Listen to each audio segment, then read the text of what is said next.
ए नहीं नियन कोनो दुल्हन का दुल्हा मिल गया। अब इनकर दशा तो आप लोग देखते हुआ मेहरारू हैरान हो गई। का हो 2-4 दिन से कहाँ चल जाला मुँह मारे तोहरा से तो हैरान हो गई बनी। देखा समझावत समझावत हम एकदम ऊब गई। अब सुना यदि तू अपन आदत ना सुधर बना हमारे को काम करो। ए हमारे को काम करा मेहरारू कहेली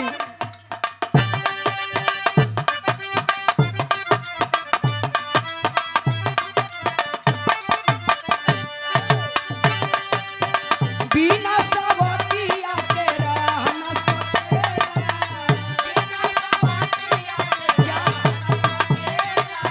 तोहरे कदम सत्यानाश से हो।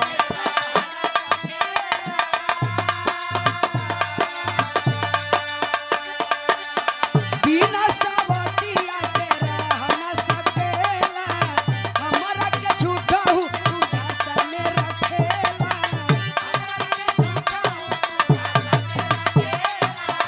कबो ना सोचल रहनी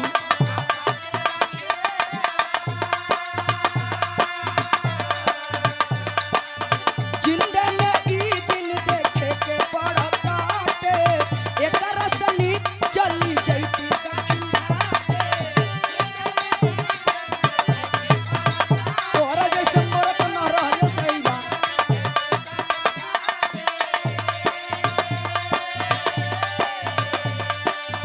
बिना सवतिया के रहना सकेला हमरा के झूठा हूँ तू झांसा में रखेला। जिंदा में ई दिन देखे के पड़ता के एकरा सनी चली जैती दक्षिण घाटे। एक बार दिल के सुकून कईदा ए कहत मन हम ऐसन कलाकार हई कि ई जवन भोजपुरी वाले हवन बनारसी जैसे हम साज ना बजवाई बनारसी जैसे गईबा ना तब समझ में आई कि साज का होला गायकी का होला। बनारसी गायकी एकदम अंदाजे अलग है। बाकी हम ऊपर पे ना जाई मेहरारू कहली एक बार दिल के सुकून कईदा एक बार दिल के सुकून कईदा ए राजा जी एगो पुन कईदा अपन इलाज खून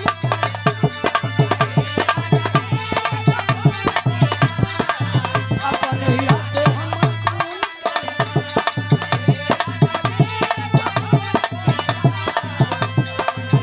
बुझला।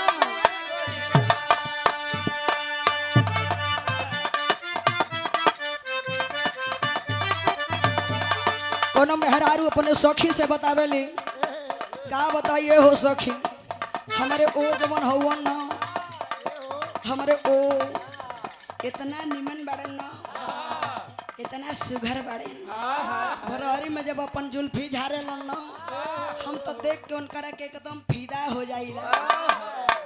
बतावेली का बतावेली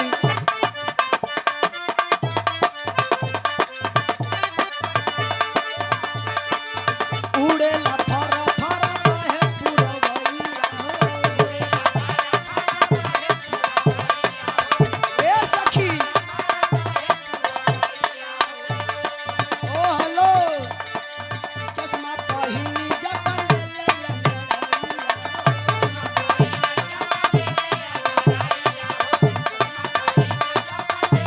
कितना बताई हो उड़ेला फर फर बहे पुरवैया हो। चश्मा पहिनी जब चले अंगड़ैया हो। दिलवा में गोली दागे दिलवा में गोली दागे राजाऊ के ही पिया राजाऊ के ही पिया हीरो से भी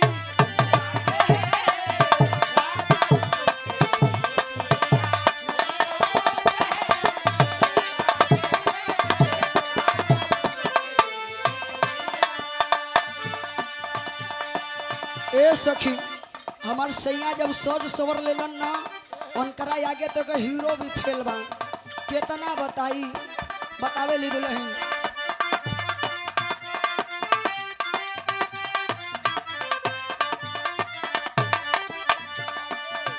पाके ऐसन भतार हम डरी गई। ए यादव जी पाके ऐसन भतार हम डरी गईली उनका यही अता पे मरी गईली।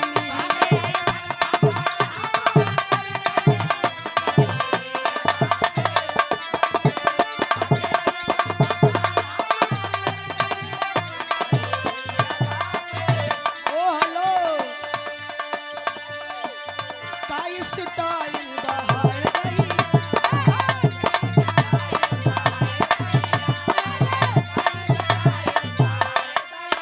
ए सखी काई स्टाइल बहार गईया काई स्माइल बहार गई।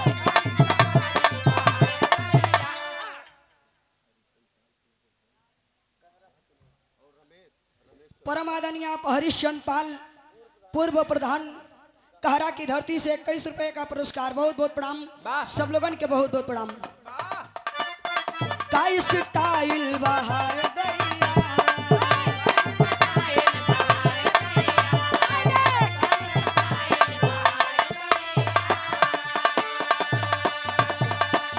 काई स्माइल बहार दैया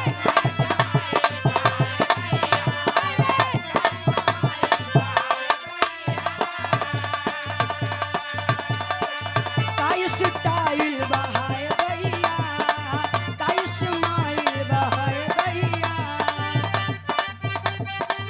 पाके उनके कही कसम से ओ हेलो पाके उनके कही कसम से जीरा जुड़ाई बहार दैया।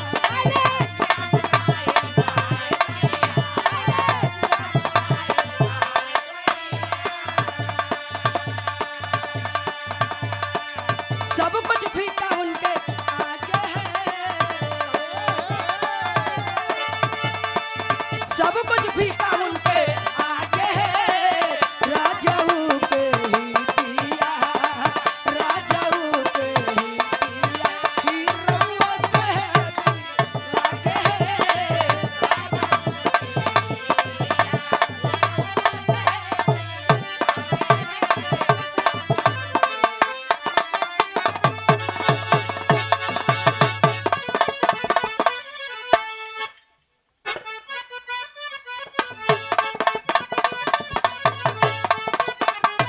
क्या बात है जिया।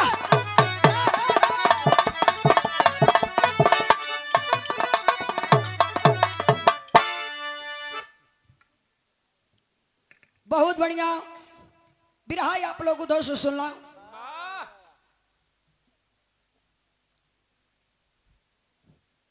तीनों रानी संगम स्नान करे चली। माता लक्ष्मी माता सरस्वती और माता पार्वती। अच्छा ये बताई जहाँ ब्रह्मा विष्णु महेश कहो यादव जी जहाँ ब्रह्मा विष्णु महेश रही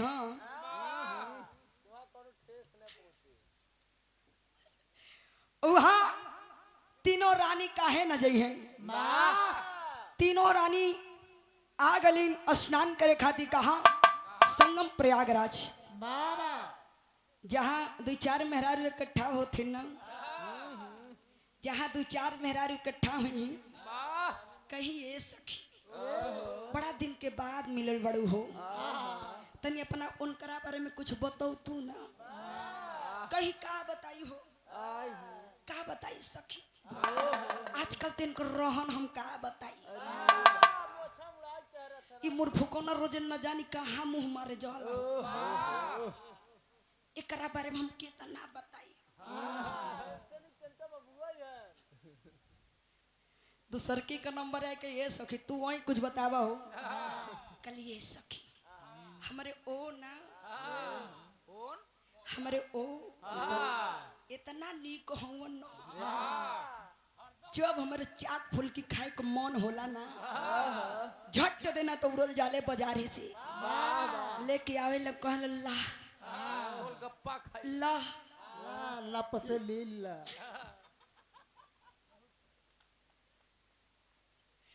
आज जब तीसरकी का नंबर आयल न कल का बताइए सखी हमार जन मर्दा है वो तो सार किसान मिल गयल हो जब देखा तब फरुहा कुदारी चलावे से ओकरा फुर्सत मिले तब न हमर सुने हमार तो जिंदगी कैसे बीतत हमार जिंदगी कैसे बीतत न वो तो हम ये जानी ला दो चार पेर मुड़ई लगाई देले बा कुछ मत पूछिए सखी दिन भर थरे सरे पर होता देखा सखी लोग मिलेली तो अपन अपन चर्चा बतियावेली वाह वैसे ही जब माता सरस्वती माता पार्वती माता लक्ष्मी मिलिन अपने अपने दुल्हा के बड़ाई बतियावे लगलिन बड़ाई बतियोलिन लक्ष्मी जी कहली कि हमार सैया तो बड़ा व्यस्त रहेला जब देख तब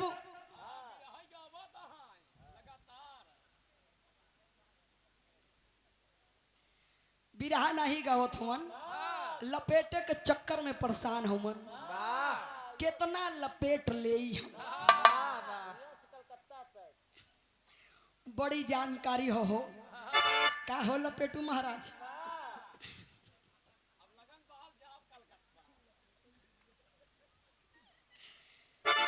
माता लक्ष्मी कल हमार सैया बड़ा व्यस्त रहेलन जहाँ देखा उनकर कहीं कथा हो रहल बा कहीं रामायण हो रहल बा जहाँ भी कोनो पुण्य का काम होला तो हमारे सैया का जरूरत पड़ जाला तो कहली हमके लागत बा दोनों बहन कहली कि हमके लागत बा तुहार सैया तो है ना ही मानेलन कहली नहीं हो सखी ऐसा कोनो बात नहीं हो तो बड़ा क्रोध में आ गई लक्ष्मी जी गई विष्णु भगवान के पास कहली कि देखा हमार जो दोनों बहन बाड़ी ना उनकर दोनों लोगन का दुल्हा बहुत मानेलन तू हमके नहीं मानेला अब विष्णु जी अपन जीव कैसे छटका में भैया लोग आप लोग बैठ जा भैया अब बैठा थोड़ी देर सुन के तब जा लोग घरे हाँ अब ही गेहूं काटे में टाइम हो अब ही आधी रात में जाए के का कर बोलो हाँ अब ही जाए के का करवा ना यही रात में ना वही रात में हाँ एक आध घंटा और रुकला तब हरी हो जाए गेहूं काटे का टाइम आ जाई तो उहे विष्णु भगवान एगो कंगन दे दिलन कले बहुत मानेलन तुहर सखी के तुहरे दोनों बहन के सैया बहुत मानेलन ना तला है कंगन ले ला आ ले जाके अपने सखी के अपने बहन के दे दा कहा बहुत मानेलन ना तला है कंगना का जोड़ा लगवा के दिखावा इधर से आप लोग विराज सुना एक रामायण से छोटा सा प्रसंग उधर भी गंगा स्नान करे 3 देवी गली लेकिन यहाँ देखा इकट्ठे कितना लोग जाली गंगा स्नान करे आओ मास्टर झटके मजा करा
हम आदरणीय अशोक पाल सलेमपुर की धरती से 11 रुपए का पुरस्कार भैया के बहुत बहुत प्रणाम, सब लोगों के बहुत बहुत प्रणाम।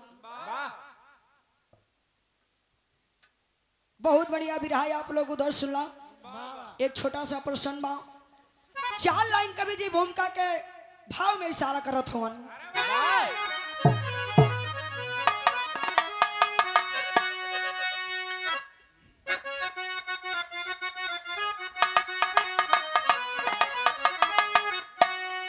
अब पढ़ा नाम रघु जी का मेरे से पहले, कृपा कर के मुनिराज दीजिए बताई। अचैनो अमन राज में है हमारे, अदुखी कोई पर जा हमें ना दिखाई। अहुई विश्व विजयी सूर्य से हमारा, अजिता राज संकल्प से ना सजाई।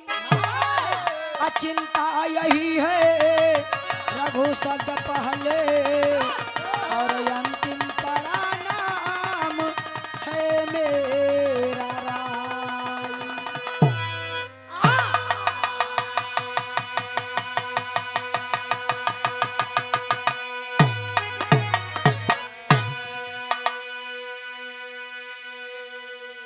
बात उस समय की है जिस समय मर्यादा पुरुषोत्तम राम लंका से लड़ाई समाप्त करने के बाद अयोध्या नगरी में आते हैं।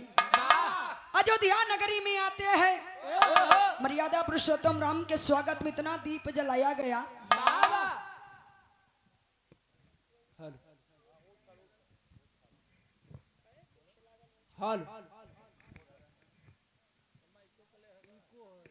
ऐसन मंच लगाए दिलोहन हर जगह, कहीं ऊंचा कहीं खाल, कहीं ऊंच कहीं खाल, पैर ऊंचे खाले हो के दुखे लगल।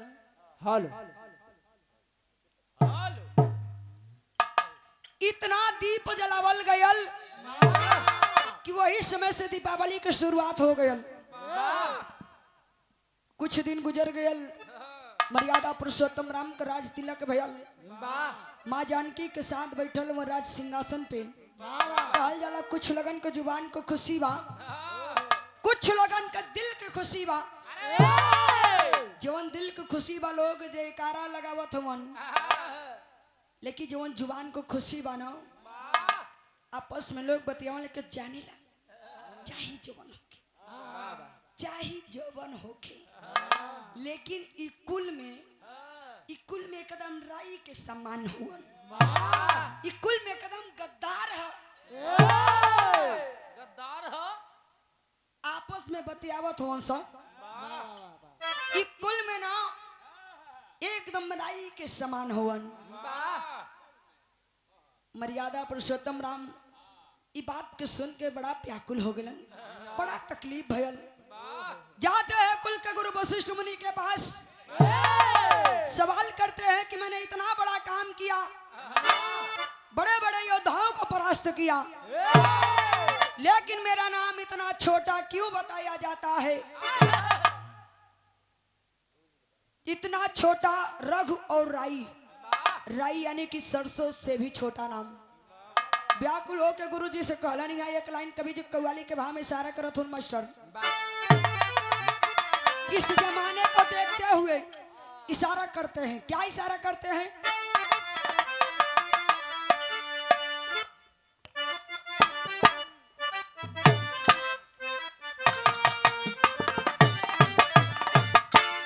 दोष तो इस जमाने को क्या हो गया, जिया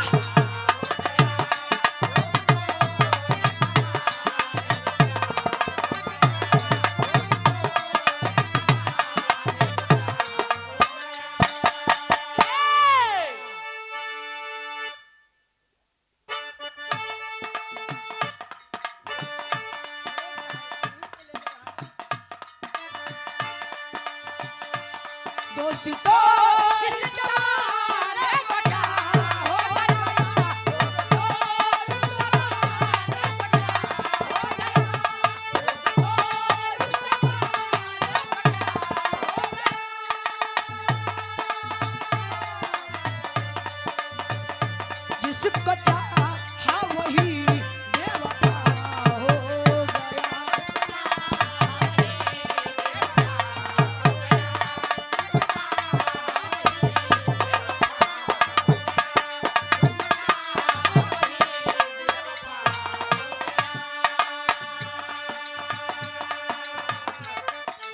पूजनीय परमादरणीय आप हमारे कवि जी, हम दोनों कलाकारों के मार्गदर्शक, हर मोड़ पे सीख देने वाले, हनुमानगंज फतुहा की धरती से परमादरणीय आप सूर्यभान यादव कवि जी, आपकी तरफ से 200 रुपये का पुरस्कार, चरण छू के प्रणाम, आशीर्वाद दिए कि हम कलाकार अपने कला में कामयाब हो सके।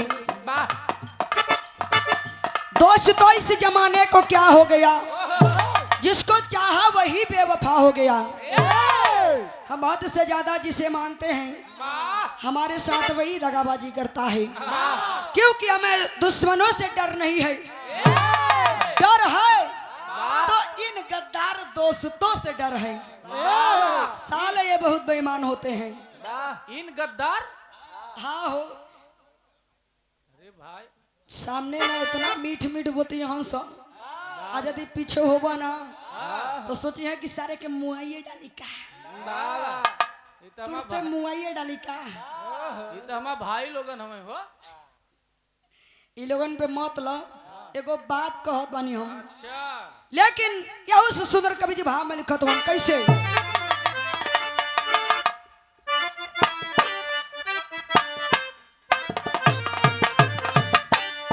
हंस के बोले गुरु जी श्री राम से,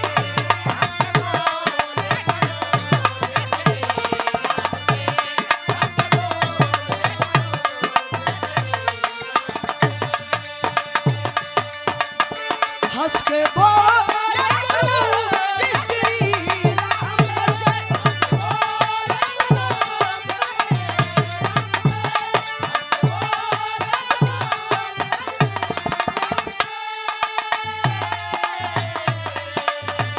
प्रश्न वेढ़ंगा करी ना जरूरी नहीं।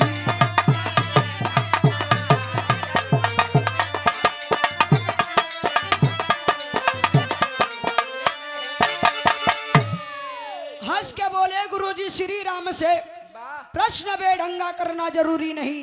काम कैसे किया कोई संसार में, नाम सबका बताना जरूरी नहीं। यह जरूरी नहीं है किसका कितना बड़ा काम है उसका नाम जताया जाए। कहे रघु और राई का मतलब आपको जानना है तो सुनिए, यह तुम्हारे पुरखों की कहानी है। यही से कहानी की शुरुआत हो गई मास्टर।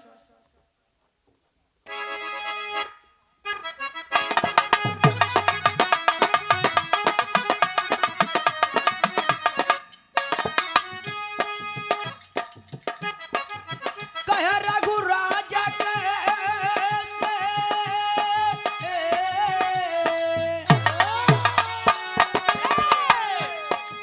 कहे रघु राजा कैसे अब तुम्हें बताता हूँ, तुम्हारे पुरखों की करनी तुम्हें सुनाता हूँ।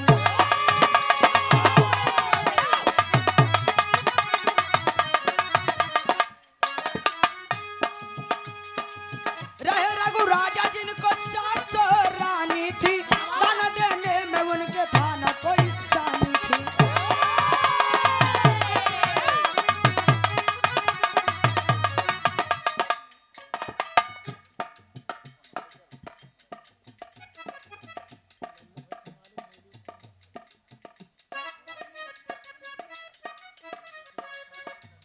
परमादनी आप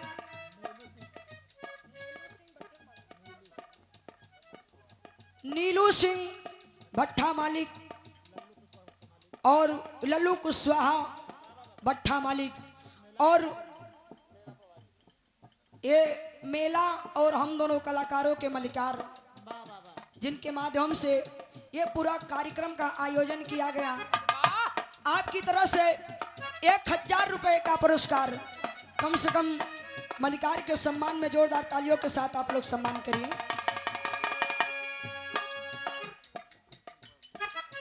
और परमादनी आप इस ग्राम सभा के ग्राम प्रधान जी विपिन सिंह प्रधान जी की तरफ से 500 रुपए का पुरस्कार।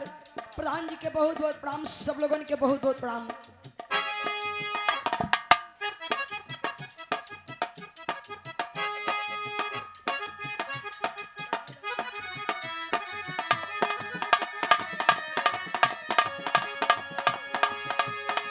यदि राजा रघुमन में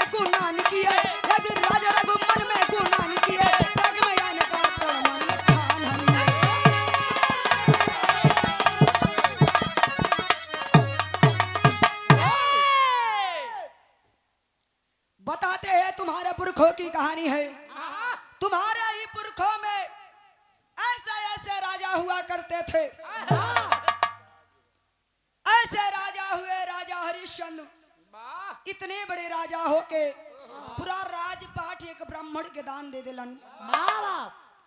यहाँ तक के कि अपने आपके भी एक डोम की यहाँ बेच दिलन और पूरा जिंदगी काशी नगरी मरघट घाट पे कर मांगत बिता दिलन।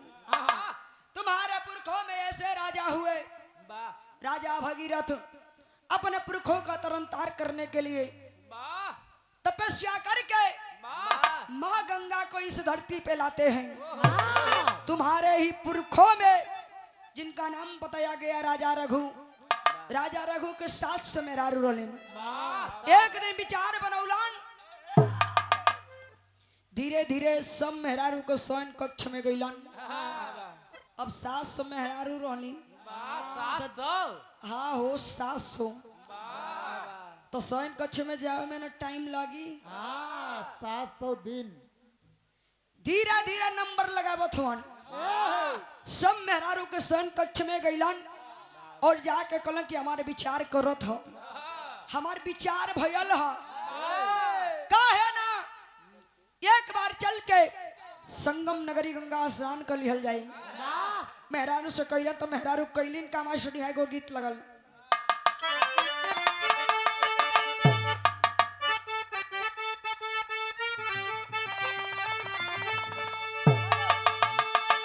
कहल जाला ए बाबू यदि कोनो मेहरारू को मरद प्रदेश चल जाए ना छाती पे सांप लोटे लगला।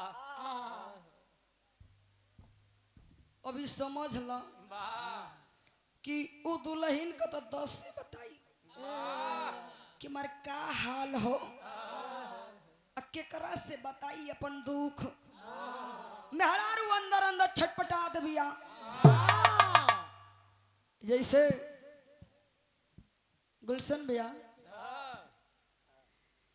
नाथों के नाथ त्रिभुवन नाथ यादव जी बोले आपके लिए कि अंशिका कुशवाहा जी के अंग रक्षक जाने ला बतावा था कि एको किताब रखले हवन हर अंग के बारे में नहीं पता है और हर अंग के कैसे कैसे व्यवस्था कईल जाला इन्हें सब पता है। अंग रक्षक बनाए दिला गुलशन भैया के अंशिका कुशवाहा जी के तो इन्हों के थोड़ा बहुत बता दे कैसे रक्षा कईल जाला। हाँ अंग का रक्षा कैसे कईल जाला थोड़ा बहुत इन्हों के बताए दा। लेकिन इधर गीत पे आइए मेहरारू कहे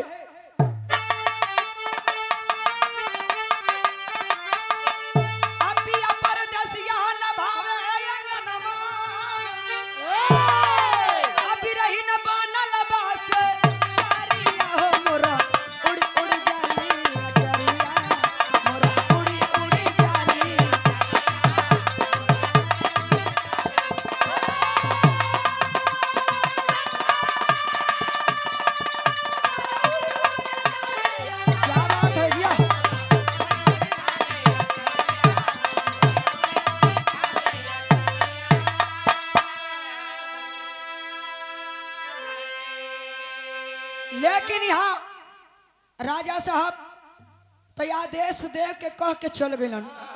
लेकिन सब रानी लोग मिल के का करत रही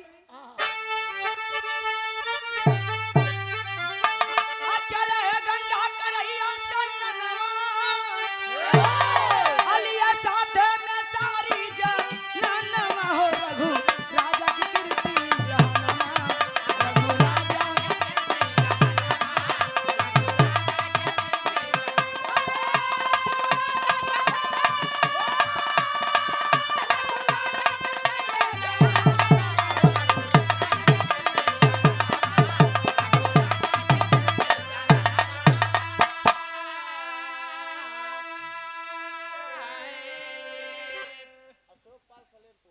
अशोक पाल सलीमपुर की धरती से 11 रुपए का पुरस्कार। बहुत बहुत प्रणाम सब लोगन के बहुत बहुत प्रणाम।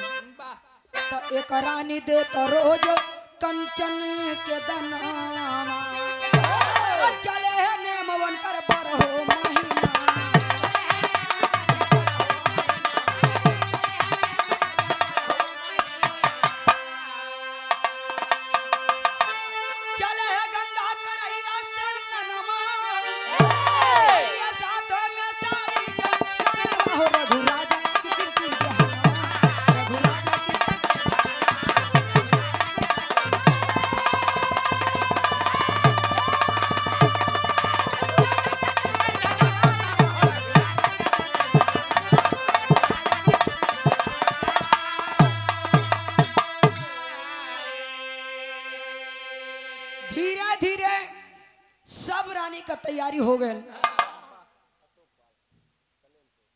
परम आदरणीय आप अशोक पाल सलीमपुर की धरती से 11 रुपए का पुरस्कार, बहुत बहुत प्रणाम सब लोगन के, बहुत बहुत प्रणाम।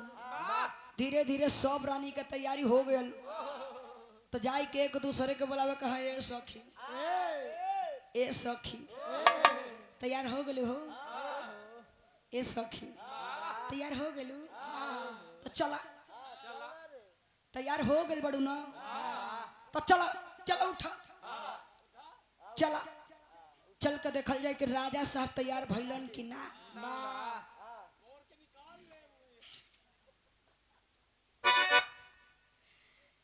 चल के बुलावे, चला चल के देखल जाए राजा साहब तैयार हो गलन कि ना। गीत बदल गल मास्टर।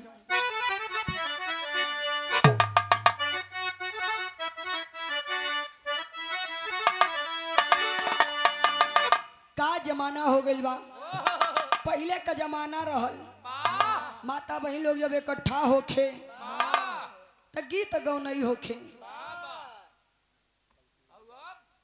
कहलन ना कि सरकारी नौकरी, सरकारी नौकरी में बड़ा दम बाहू, समझ लो। आज हमारे मौसी के लड़का का तिलक रहल मंडा में 8 लाख दहेज मिलल हो। यो सरकारी नौकरी का कमाल है। यहाँ लड़का सफाई करने में भर्ती हो जात हो तो कहीं देखा हो, हमके देखा दहेजा दहेज से मतलब नहीं हो, दहेजा दहेज ना चाहिए। लेकिन देखा फलाने गांव से आयल रहलन, एक ठे बुलोरो देत रहलन और 2-3 लाख रुपया देत रहलन। देखा तू जब समझिया तो करी हो। देखा हम तोरा से दहेज योजना मांगत बनी, अगुआ के घोषत हुआ, वही में अगुओ नाराज हो जात हुआ। कुल हम ही करे हमारे ऊपर कुलाई का करवा, जमाना है। लेकिन इधर पहले के माता बहन लोग जब इकट्ठा होए, आजकल के तो गीत गाना सब डीजे डांस में चल जाता। तिलक में भी फ्लावर डीजे लगत है, जितना माता बहनों गीत गाना गावत हो सब वही में धिचक धिचक हो जाता है। लेकिन पहले जब माता बहन लोग इकट्ठा होते आपस में गीत गाना गावे, आज ही हरे गावे, कैसे गावे मास्टर।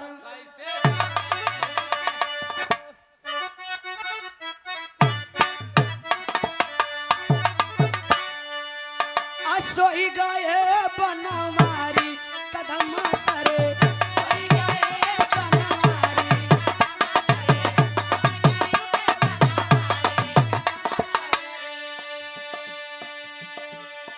पहले के जमाने के जब आज ही हरे इकट्ठा हो तब गावे, लेकिन जब उनसे आऊ नई वाली आईन अम्मा हरंग के उम्र को तब गावे मास्टर कि सैया मिला लड़का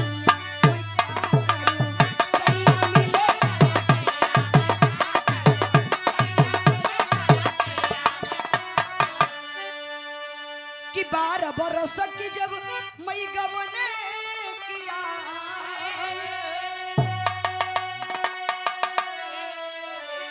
गवन की आई सखी जब मई गवने किया।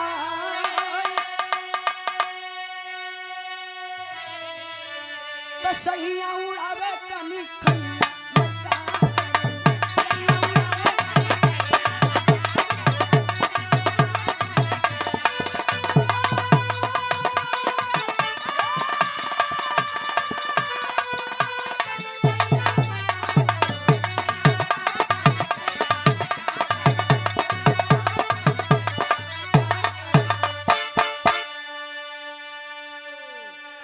कहली कि ये सखी जब हम गौने की अली ना, हमारे ओ इतना छोट रहलन कि लेके हुए 3 गुड़िया पतंग उड़ावत रहलन। कितना बताई उनकरा बारे में, छोड़ा। इधर भाव पे ध्यान दी। रानी साहिबा तैयार हो गई, सब रानी के बुलावे कहे ए बहिन चलो ना बुलावल जाई राजा के। पहुंच गली कली का हो राजा साहब तैयार हो गए ना, का हो गए ना, तैयार हो गए। चला चला ई चबैना तो तू घटो पे कॉले बमर दे। चला चला चला जाए रानी बोलावे आवा हो मोरे राजा नहाय चली, आवा हो मोरे राजा।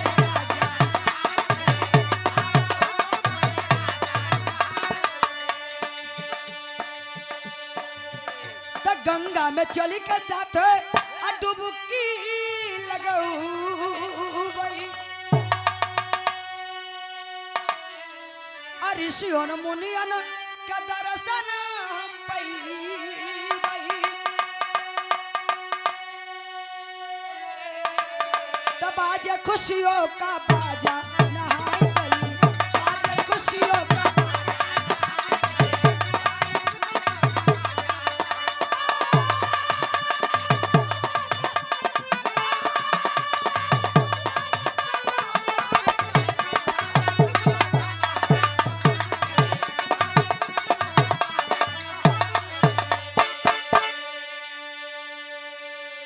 ए राजा साहब हम तो तैयार हो गए, रउआ हो गए बनी ना, तो चला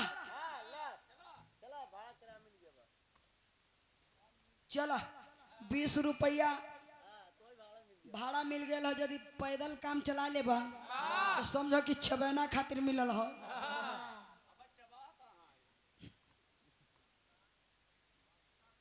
परम आदरणीय आप गौतम लाल सहारा मोबाइल शॉप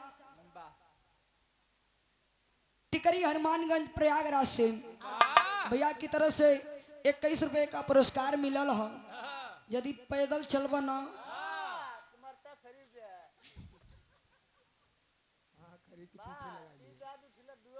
अरे भाई चिंता मत करो, धीरे धीरे सब नाश्ता पानी के पैसा मिलिए जाई।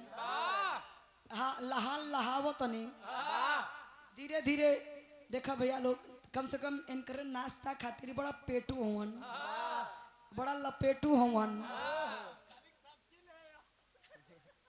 तनी से मौका मिल जाए ना, तनी एक मौका मिल जाए तो समझ ल कि लपेट चालू हो जाए।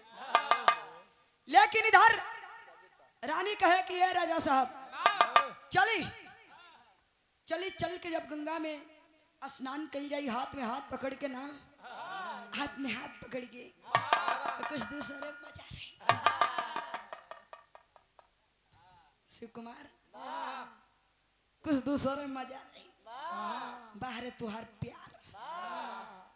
जैसे इलाहाबाद वाले नैनी वाले नए पुल पे देखे, दूसरी टाइम तो मेला लागल रही जड़ौला का, हाथ में हाथ पकड़ के कसम खइयो साथ जिएंगे साथ मरेंगे सनम तेरे संग।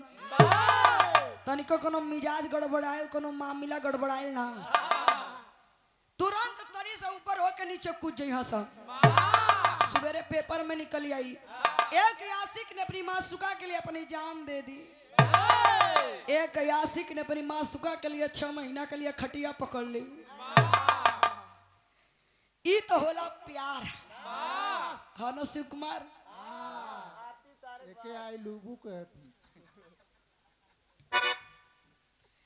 लेकिन इधर राजा साहब रानी के संगे आ गए। कहा संग प्रयागराज में घाटे पे बैठल है, काखी का काना पंडा निहारत है। अरे बाप रे बाप कह दिले फरिया तो नहीं खे आई के हो, तनी ठीके ठाक लागत हो, लागत बा कोनो नीक घराने से हो। आवा आवा ये जजमान आवा, आज लागत बा जजमानी करे रे बैठी। आवा तू तो हमेशा भरई के चक्कर में पड़ल रहेला। आवा पहले आगे आवा, बोलावे कैसे तेरी के भाव में कहना बा।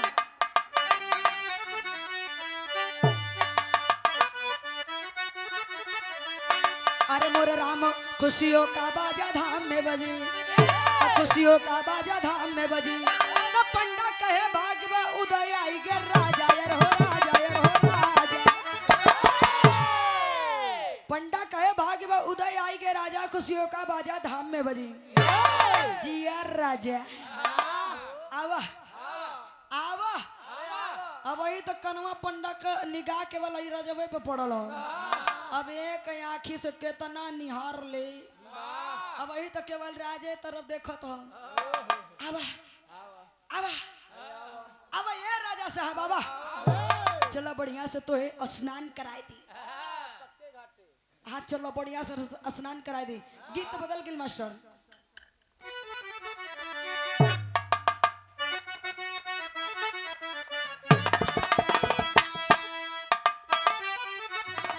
किसी आशिक ने खास अपने मासूका के लिए कहा है। हेलो, अब पायल की झनकार रस्ते रस्ते, बुझला? पायल की झनकार रस्ते रस्ते, ढूंढे तेरा प्यार रस्ते रस्ते।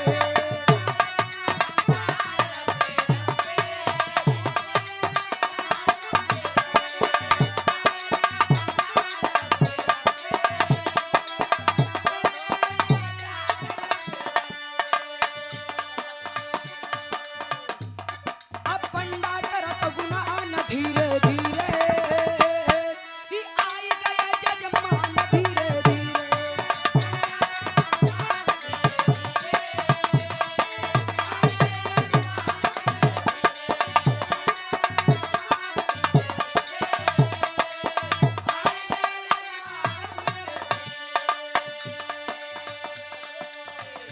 परम आदरणीय अशोक पाल 11 रुपए का पुरस्कार।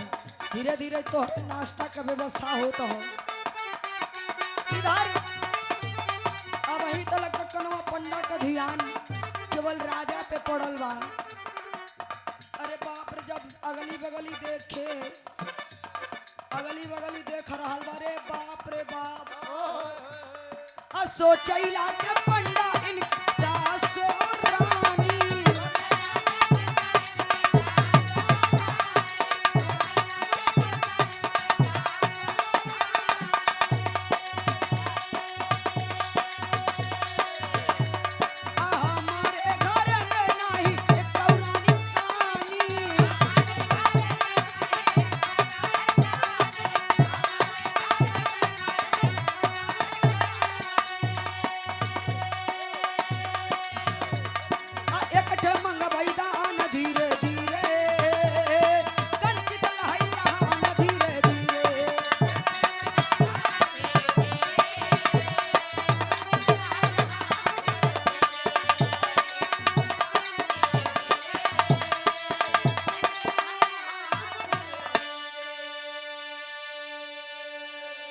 इधर जब अगली बगली देख रहा बा।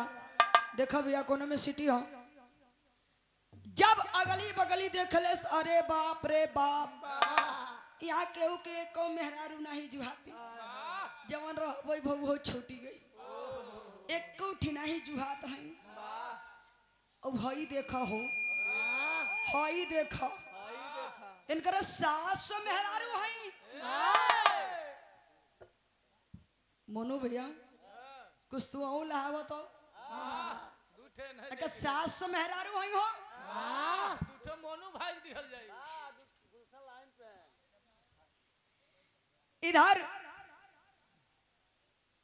कले पंडा महाराज चला चला, सामान मन है जगह रखता, चला स्नान करा दी। गैलन स्नान करे, राजा साहब निकलत हो स्नान करके बहरी। पंडा झट देना कुसा लेके पहुंच गए। ला ए ला चकवासा है, ला पकड़ा, हाथ में कुसा दे के कहिए राजा। आवता बजाई देता बाजा। कनवा पंडा कहे, ए राजा, तुम्हारी दया से हमने पास सब कुछ बा, वही एक मेहरा रुए नहीं बा। आज नो जजमानी में तोहसे और कुछ न चाहिए। ऐसा करो, जजमानी में न आज अपन एक मेहरा रुए दे दो हमें। राजा साहब कले ये मस्त ले ला, कसम मेहरा रुए खाते परेशान है यार। जवन जवन पत्रा पढ़ी डाला था, जवन जवन किताब पढ़ी डाला था, सरो मेहरा रुए खाते परेशान है। लाइला एक मेहरारू दे दलन, लाइन में सब मेहरारू खड़ा करा दे। कल जा ए जा जा बेराला मेहरारू आई पोथी पतरा किताब का चक्कर तू छोड़ा जा उठा जा मेहरारू बेरावा और जवन पसंद के तवन लेला मर्दे से मेहरारू एक चक्कर परेशान है यार नहीं नहीं खोज के लिया है जा चलल हुआ मेहरारू सब लाइन में आई चलल हवे कनवा पंडा मेहरारू बेरावे गीत बदल गई मास्टर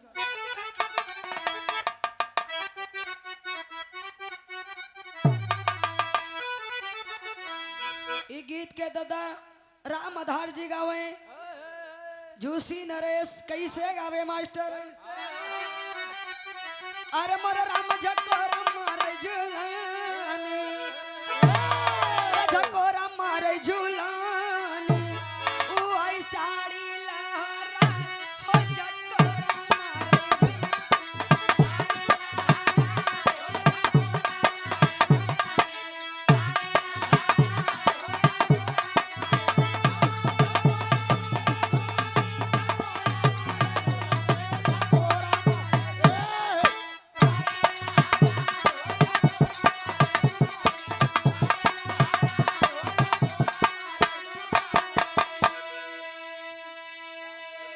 कनवा पंडा चलल मेहरारू बेरावे अरे बाप रे बाप कैसे बेराई परमादनी आप अशोक पाल सलीमपुर की धरती से 11 रुपए का पुरस्कार बहुत बहुत प्रणाम सब लोगन के बहुत बहुत प्रणाम अब बेराई नहीं पावई पंडा अब बेराई नहीं पावई पंडा आ होई गावा हैरान हो बेराई नहीं पावई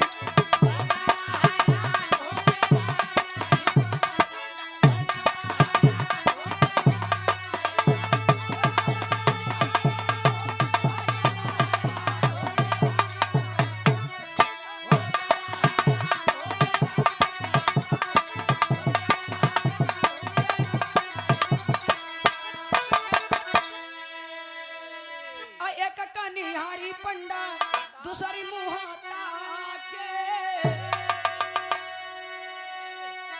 अब खड़ा निहारी सुना वह घुंघुटा में झाके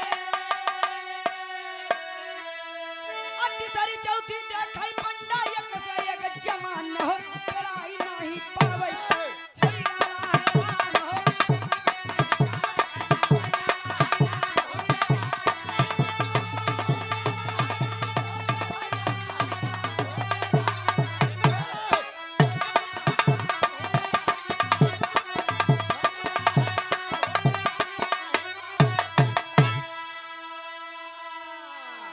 अरे बाप रे बाप कनवा पंडा चलल मेहरारू बेरावे पहिल की के देखे हो निक दूसर की के देखे हो निक तीसर की के देखे तो वो उससे ज्यादा निक अरे बाप रे बाप कौन मेहरारू ले तपारी पारा देखा पंडा सारी जनना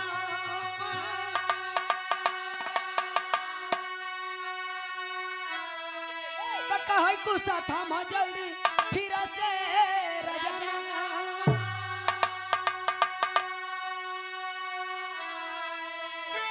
कहे रघु कैदा सारी नारियन के दान हो पराई नहीं पावे होई गावा हैरान हो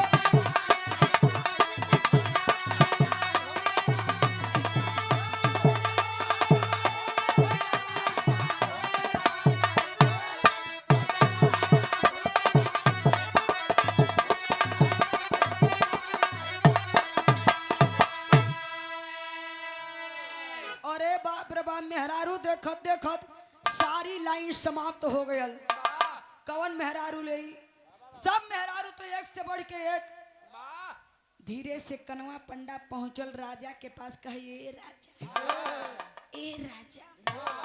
अब एक तुई मेहरारू का देब अब एक तुई मेहरारू का देब हाथ में गुस्सा थमाए कहे ए राजा ऐसा करे अपन सब मेहरारू मैदान में दे दा राजा साहब कल ये मस्त ले ला मेहरारू खातिर परेशान हुआ अरे सरवा तबेला खोले का हो एक्सपीरियंस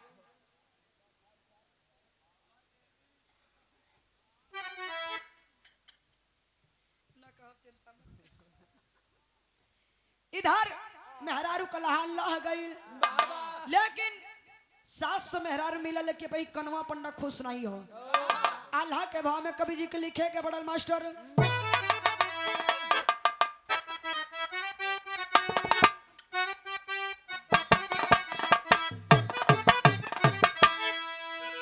एव मस्त कही के रघुजी अधिहल कुल जननमा भैया।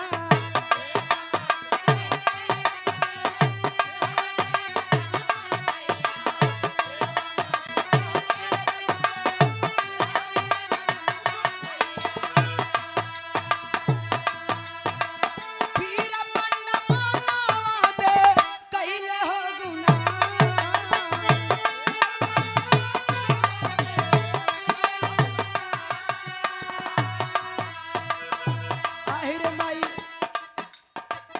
कहाँ से खियऊ बई इनके अयौर पहिनऊ बई भैया।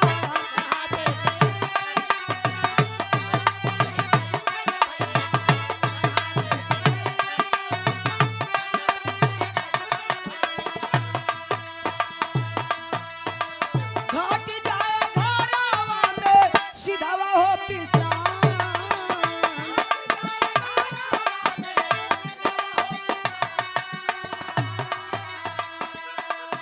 अरे बाप रे बाप, मेहरारू तो ले लेनी, कहाँ से खियाई कहाँ से पहनाई। जितना भिक्षा मांग के लिए आई भी लोगन का पेटवे न भरी, तो वस्त्र कहाँ से पहनाई। फिर से पंडा का विचार बदल गया मास्टर। फिर से थमावई पंडा कुसा राजा रघु के भैया।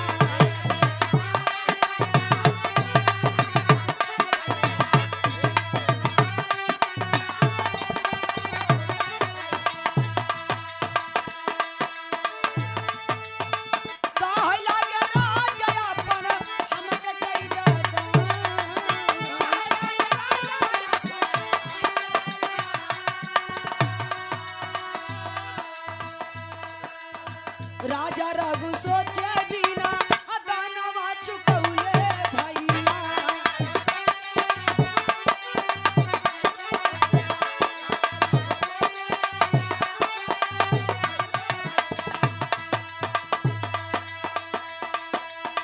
राजा अपन पंडा के कही दिए दान।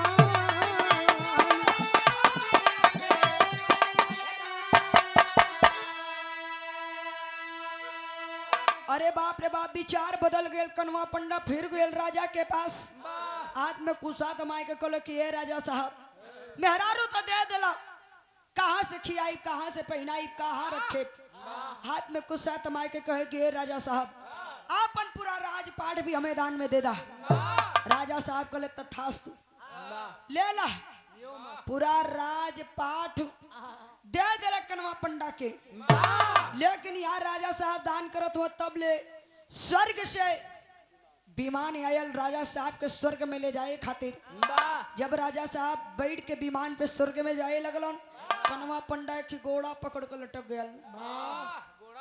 हाँ हो, एक ठो गोड़ा पकड़ कर लटक गया। पैसा ले लेता। अशोक पाल सलीमपुर की धरती से 11 रुपए का पुरस्कार। बहुत बहुत प्रणाम सब लोगों के, बहुत बहुत प्रणाम। स्वर्ग में पहुंचल, जितना राजा साहब धरती पे दान कैलन उतना स्वर्ग में सोने का रानी सोने का राजमहल बनल मिलल। लेकिन हाथ में कुसा थमाए के कनवा पंडा उहो हासिल कर लेलस। ये बता कौन रहा है? कुल के गुरु वशिष्ठ मुनि बता रहे मर्यादा पुरुषोत्तम राम से। आखिरी प्रमाण में कहना बा मास्टर,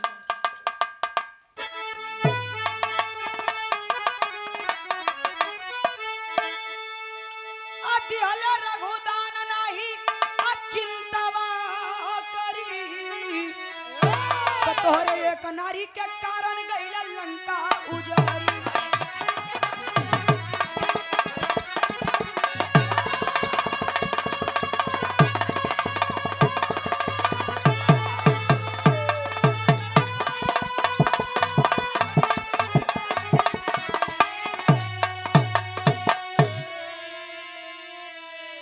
एक नारी के कारण कैला लंका के विनाश।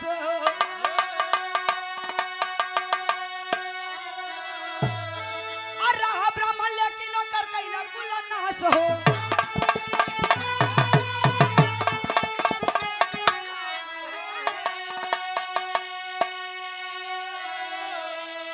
आया कि पाया गाना तू अवध के नगारी, तो तोहरे एक नारी के कारण गई लंका उजारी। परमादनी आप अशोक पाल 11 रुपए का पुरस्कार, बहुत बहुत प्रणाम। यहाँ राजा साहब इतना बड़ा दान कैलन, सब राजपाट मेहरारू दान कैलन, सोने का रानी सोने का राजमहल दान कैलन, लेकिन तुम क्या किए हो? एक औरत के कारण, केवल सीता के कारण पूरा लंका का सर्वनाश कर दिए। इतना बड़ा विद्वान पंडित जात का ब्राह्मण एक औरत के कारण पूरा सर्वनाश कर दिए। यही से बतावल जाला तू ई कुल में ना एकदम राई के सामान हुआ। यही से प्रमाण मिलल कि पहले रघु फिर राई।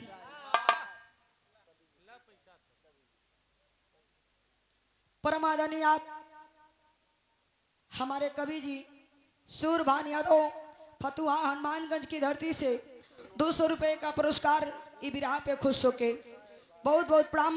सब लोगन के बहुत बहुत प्रणाम। परमादनी आप पुण्यवासी पाल महुआ कोठी जलालपुर की धरती से 21 रुपए का पुरस्कार, बहुत बहुत प्रणाम। सब लोगन के बहुत बहुत प्रणाम। आखिरी प्रणाम में गुरु घराने का परिचय बताना बा। गुरु बिहारी गुरपतु अभय स्वर्ग के बास,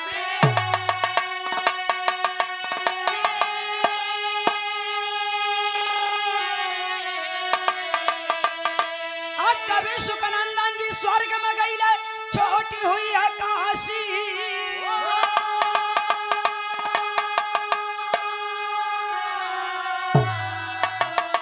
खुशियों का बाजा धाम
हाल हाल अरे मोरे राम खुशियों का बाजा धाम में बजी, खुशियों का बाजा धाम में बजी, तब प्रीति सूर्यभान के अच्छा कबीरा वाली हो। खुशियों का बाजा धाम में बजी,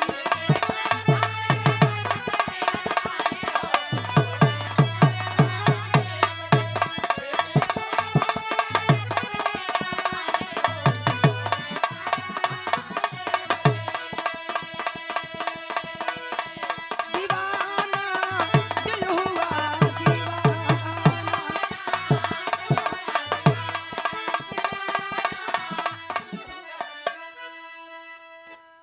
परमादनी आप श्याम म्यूजिक रिकॉर्डिंग स्टूडियो, हमारे यहाँ हिंदी भोजपुरी बिरहा लोकगीत audio video recording music album बनवाने के लिए संपर्क करें। रत्नेश यादव जी जुमेदपुर की धरती से 51 रुपए का पुरस्कार, बहुत बहुत प्रणाम।